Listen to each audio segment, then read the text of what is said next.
Hello, everybody. Earlier this week, I spoke about our way forward in Afghanistan. And I said that because of the extraordinary work of our men and women in uniform, civilians, and our coalition partners, we will soon begin bringing our troops home, just as we've begun doing in Iraq. After a decade of conflict, we're finally bringing these wars to a responsible end. That's in the best interest of America's security. And it's also in the best interest of America's economy. Even though we've turned our economy in the right direction over the past couple of years, many Americans are still hurting. And now's the time to focus on nation building here at home. Of course, there's been a real debate about where to invest and where to cut.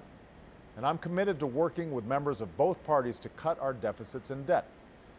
But we can't simply cut our way to prosperity. We need to do what's necessary to grow our economy, create good middle-class jobs, and make it possible for all Americans to pursue their dreams.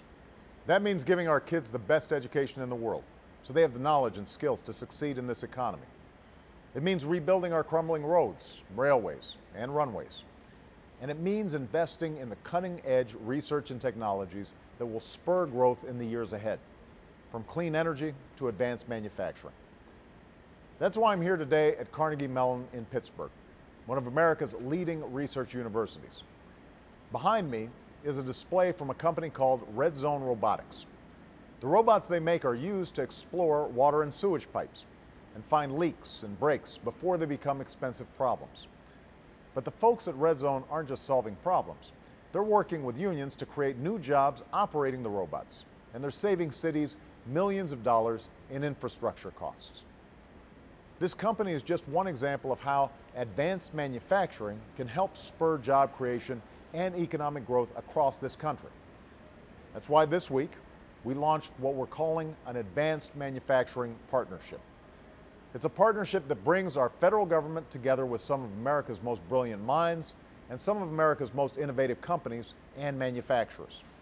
Their mission is to come up with a way to get ideas from the drawing board to the manufacturing floor to the marketplace as swiftly as possible, which will help create quality jobs and make our businesses more competitive. But they also have a broader mission.